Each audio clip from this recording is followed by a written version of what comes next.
अज्ञानतिमिरान्धस्य ज्ञानाञ्जनशलाकया चक्षुरुन्मीलितं येन तस्मै श्रीगुरवे नमः. Jai Gurudev, Jai Gurudev, bonjour. So Donc story for l'histoire today pour is aujourd'hui the story of est celle du Daksha, roi Daksha, which I'm dont sure beaucoup many of d'entre you vous, je suis sûre, have ont already déjà heard entendu of parler. before. So if you Si vous wonder what is the demandez quel est le connection lien in the avec lineage, la lignée, so as we've been speaking about nous avons parlé Prachinabhari, du roi the 10 Prachinabhari, les 10 Prachetas Prachetas, who have done qui ont accompli their 10,000 leurs 10 years 000 ans de of dévotion the worship à Sri deity Hari, as instructed by Lord comme Shiva. cela a été instruit par le They Seigneur then come Shiva. out of their Et ils sortent prayer, maintenant de leur they're prière et ils sont surprised and surpris et shocked at the choqués state par of the l'état du world. monde. They become Ils angry deviennent at the furieux trees. contre les arbres, They start ils se burning the mettent à les trees. brûler.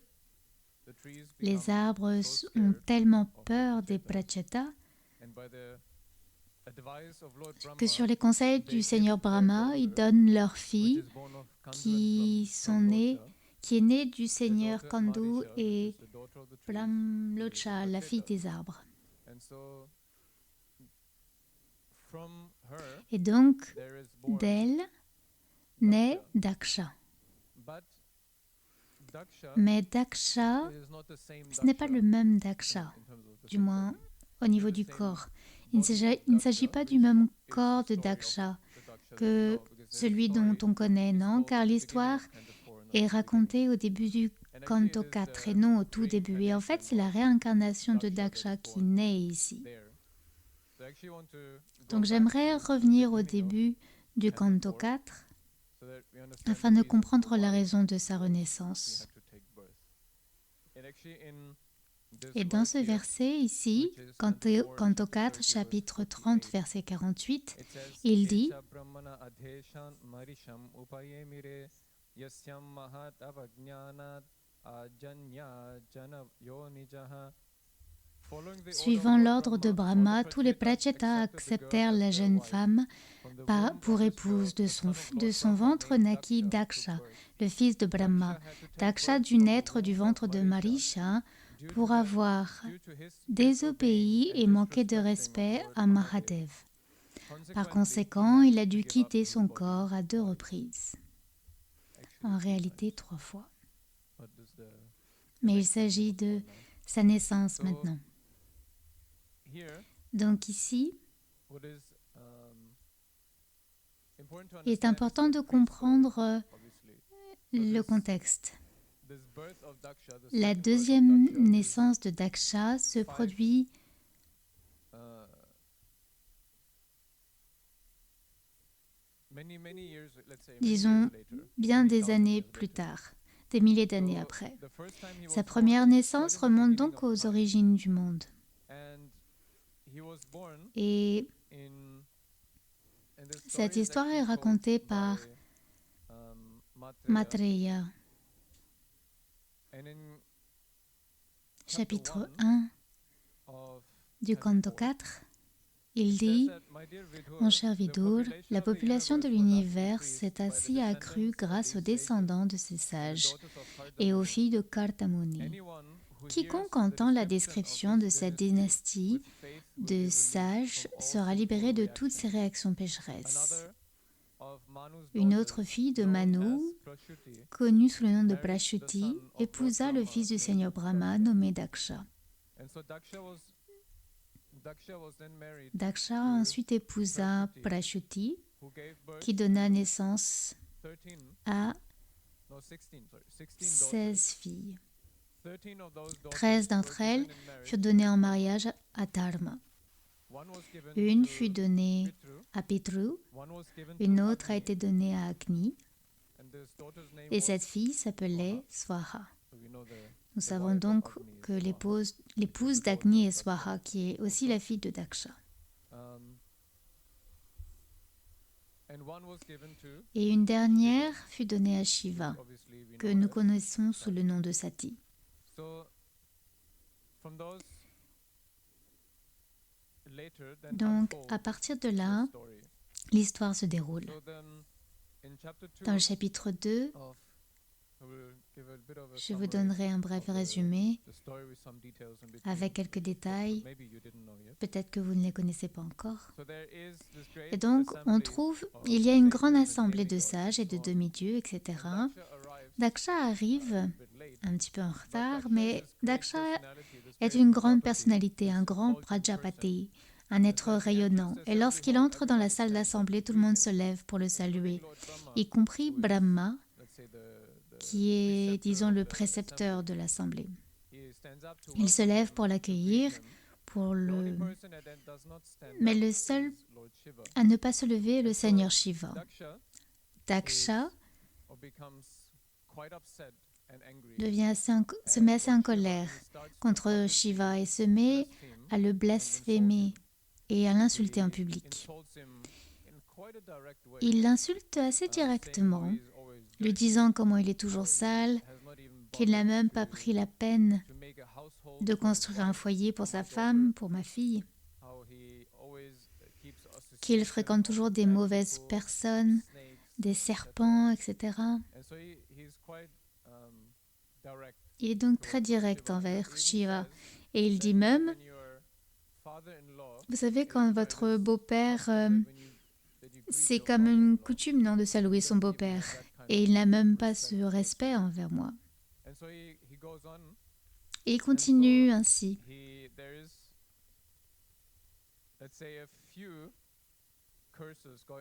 Et on entend plusieurs malédictions ici et là. Daksha maudit Shiva, le privant de recevoir son dû lors des yajnas, lors des sacrifices dans les yajnas, où tous les devas font leurs offrandes, mais Shiva ne doit pas recevoir justement ces offrandes. Bhrigu profère des malédictions. Nandi se fâche également et il maudit Daksha. Et cette malédiction de Nandi est assez intéressante, on la verra plus tard. Chapitre 2, verset 23, Nandi dit, parce que, en résumé, pour avoir fait preuve d'un tel manque de respect, tu auras bientôt un visage de chèvre. C'est assez intéressant, on verra cela plus tard. Et Daksha donne une contre-malédiction. Et au final, Shiva, témoin de toute la scène, reste silencieux. Il ne dit rien, puis il se lève et s'en va. Plus tard, Daksha organise un grand sacrifice, un grand yajna, auquel tout le monde est invité, sauf Shiva, bien sûr, qu'il a choisi de ne pas convier. Sati, à Kailash, elle voit tous les avions privés, des VIP qui arrivent à la demeure de son père. Elle entend parler de ce sacrifice et bien sûr, elle sait qu'elle n'a pas été invitée et son mari non plus. Et il y a donc une conversation entre Shiva et Sati, car elle désire vraiment y aller. Elle espère une réconciliation avec son père, car elle souhaite que son père et son mari s'entendent bien. Le Seigneur Shiva la met en garde en fait, de ne pas y aller, que rien n'en ressortira. Et donc il lui explique pourquoi il ne s'est pas levé pour saluer Daksha, son beau-père. Au chapitre 3, il dit « Celui qui nourrit un ego démesuré et qui de ce fait est constamment affligé, tant mentalement que sensoriellement, ne peut pas tolérer l'opulence des êtres réalisés et élevés. Incapable de s'élever à ce niveau, il envie ces personnes autant que les démons envient Sri Hari. Ma chère épouse, amis et parents devraient se saluer mutuellement en se levant, en s'accueillant et en s'inclinant. Mais pour ceux qui sont hautement élevés, étant intelligents, offrent ces respects au Paramatma, à Sri Hari intérieur.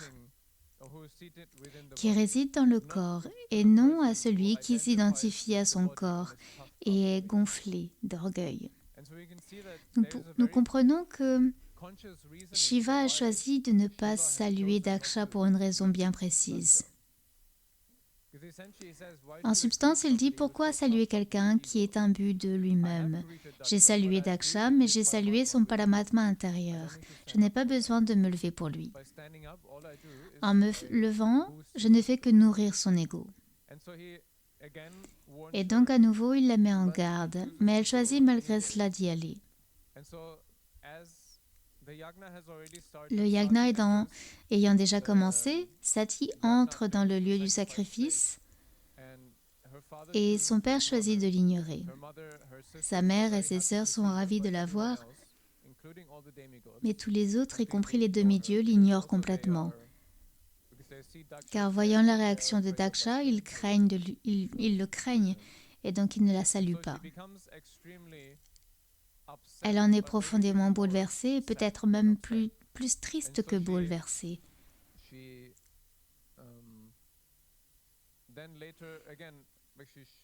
Plus tard, Daksha insulte de nouveau Shiva, justifiant ainsi son absence à l'invité, et Sati a honteuse d'être sa fille. Elle lui dit « Tu es celui qui offense les pieds de Shiva.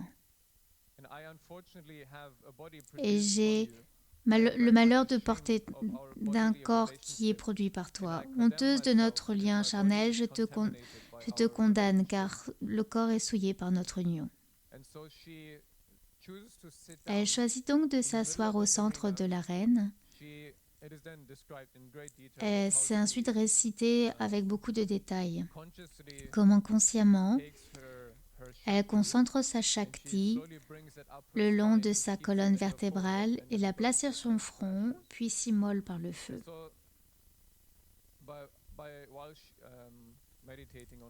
Tout en méditant sur le Seigneur Shiva. Shiva, en entendant Narada Muni et entendant ce qui s'est passé, se met très en colère. Dans sa colère, il arrache 2 mèches de ses cheveux et les jette à terre.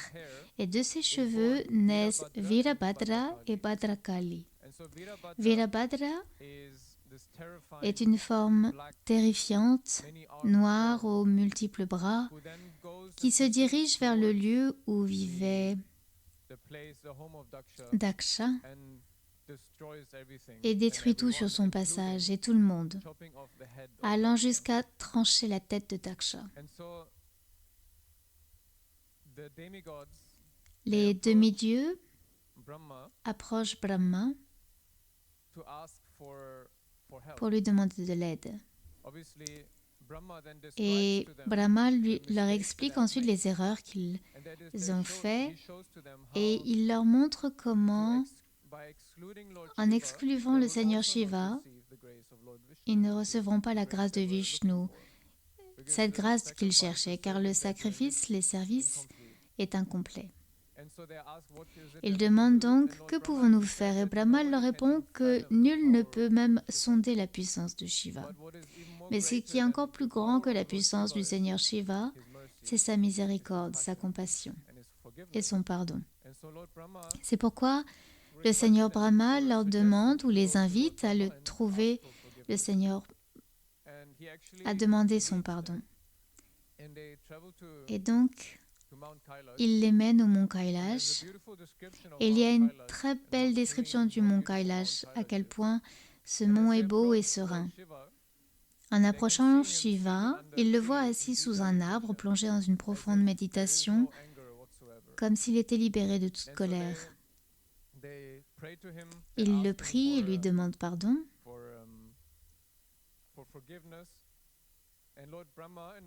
Seigneur Brahma et tous les demi-dieux le louent.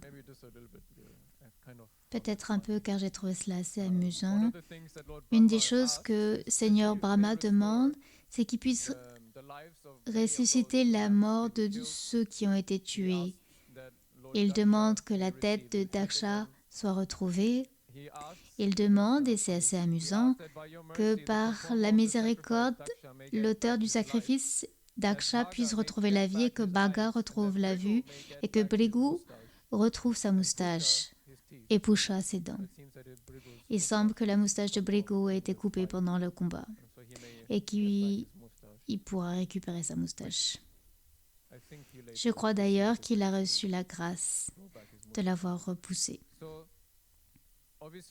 Donc de toute évidence, le Seigneur Shiva est très miséricordieux et il leur pardonne. Et c'est ainsi que Daksha est ressuscité. Donc le Seigneur Shiva reçoit les offrandes qui lui étaient dues. Daksha s'apprêtait à offrir de nombreux animaux en sacrifice. Et l'un des principaux animaux qui s'apprêtait à offrir est une chèvre. Au lieu d'offrir la chèvre en sacrifice, la tête a été donnée à Daksha. On pourra appeler cela karma. Si on offre une chèvre, c'est la tête de la chèvre qui devient votre tête. Et donc, Daksha reçoit la tête de la chèvre et revient à la vie. Et on raconte qu'à la vue de Shiva, son mental a été purifié. Il a pris conscience de son erreur et il a demandé pardon.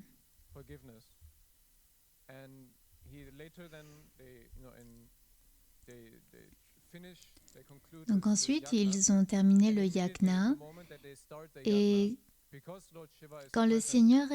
parce que le Seigneur Shiva était présent, Shri Hari ou Vishnu s'est manifesté. Il a donné son darshan dans le yajna. J'ai retrouvé cette histoire. J'ai trouvé cette histoire assez belle. Bien sûr, nous connaissons pour la plupart d'entre nous cette histoire déjà. On pourrait raconter de façon plus précise cette histoire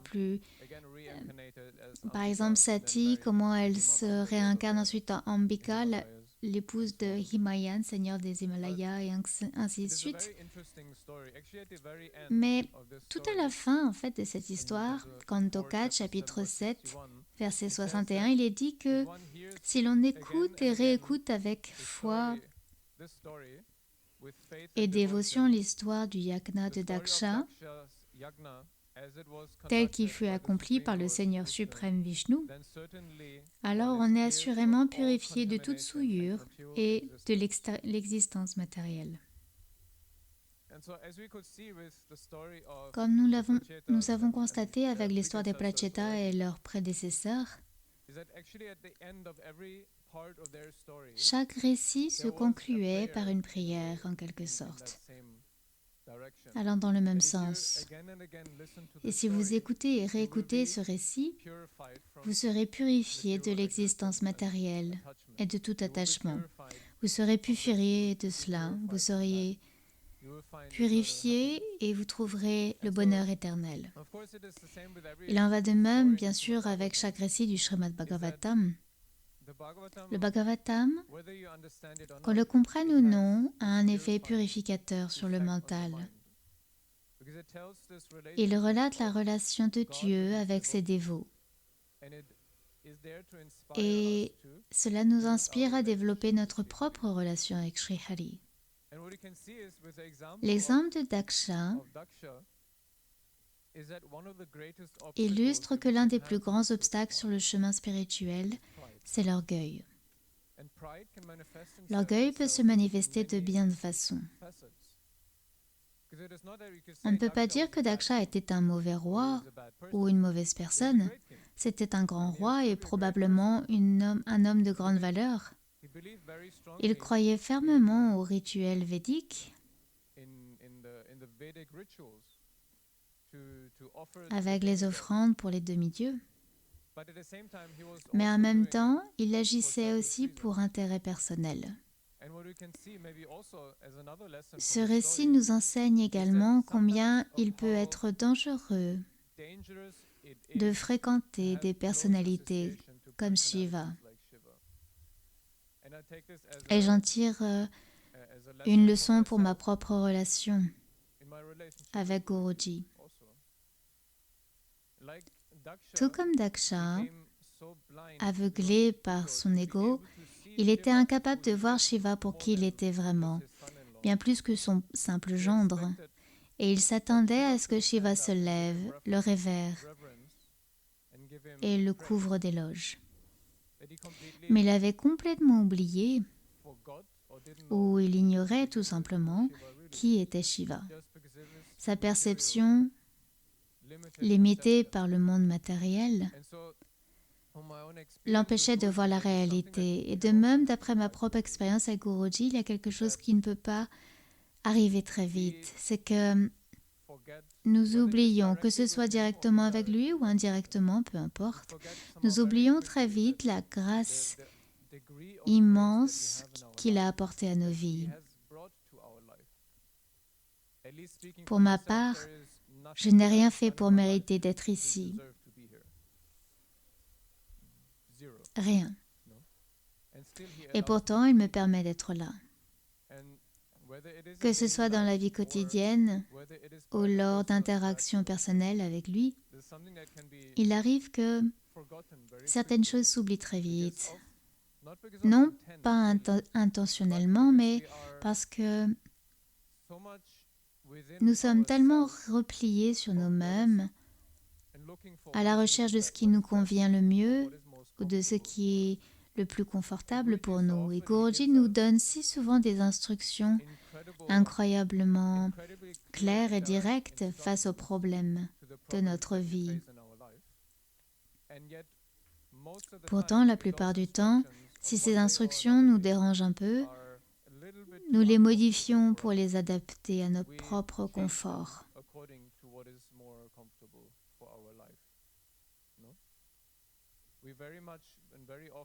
Nous avons tendance à retenir ce que nous voulons entendre et non ce que nous devrions entendre.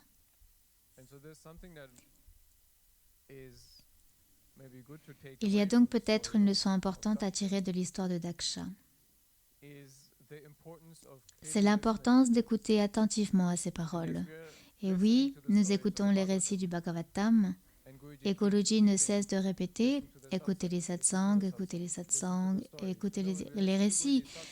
Quand on écoute les satsangs de Guruji, on remarque toujours qu'il raconte des histoires. Il raconte toujours des histoires, qu'elles soient tirées du Bhagavatam ou de la vie des saints, car les histoires ont un impact considérable sur notre mental. On peut énoncer un principe, dire oui, il faut être détaché, il faut avoir un mental serein, équanime, mais ça ne veut rien dire pour nous, car nous ne pouvons pas en faire l'expérience. Et lorsque le mental s'imprègne d'histoire, ça devient plus tangible. Et lorsque c'est plus tangible, eh bien, ça semble aussi plus réaliste de les intégrer à sa propre vie. Car ce que l'on constate avec les récits du Bhagavatam, que ce soit les sages ou les rishis ou les demi-dieux, tous commettent des erreurs, même apparentes. Tous se mettent en colère. Tous ont parfois un caractère colérique. Et il y a également d'autres exemples, comme le Seigneur Shiva, qui, malgré les blasphèmes et les insultes, il n'éprouve aucun besoin de se justifier auprès d'un arrogant. À quoi bon?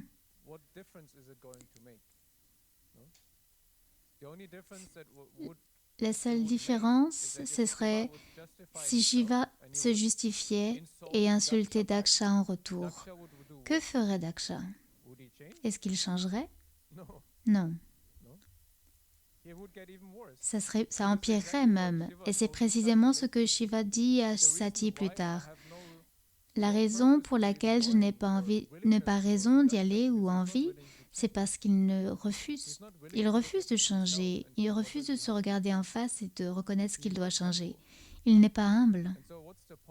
Et donc, à quoi bon fréquenter quelqu'un comme lui? Pourquoi Guruji voudrait-il s'engager avec quelqu'un qui refuse de se remettre en question? Le Seigneur Shiva, comme il le dit lui-même dans un verset plus loin dans ce récit, lors de la conversation avec Sati, il affirme que le seul intérêt d'association que j'ai est avec Sri Hari. Je ne pense qu'à ses pieds. Et c'est si vous mettiez à la place du Seigneur Shiva, je ne pense pas qu'il portait de chaussures, mais c'est ok. Pourquoi perdre son temps avec quelqu'un comme Daksha? Quel intérêt y aurait-il? Et pourtant, dans la vie, nous aimons si souvent jouer la comédie. Le Seigneur Shiva nous rappelle ici ce qui est essentiel, ce sur quoi il faut se concentrer. Est-ce d'avoir raison et de se protéger soi-même et d'être bien vu en société? Ou est-ce se tourner vers l'intérieur et de trouver Sri Hari au plus profond de son cœur? L'histoire est en fait très belle. Elle illustre l'importance de l'humilité, de la capacité à se regarder soi-même et de changer. Et elle nous rappelle combien il est important, quand on se regarde à soi-même et qu'on regarde ce qu'on doit changer, de déterminer nos priorités dans la vie. Qu'est-ce qui est le plus important pour moi? Si ces pieds ne sont pas la chose la plus importante, alors j'ai encore du chemin à parcourir. Jai Gurudev.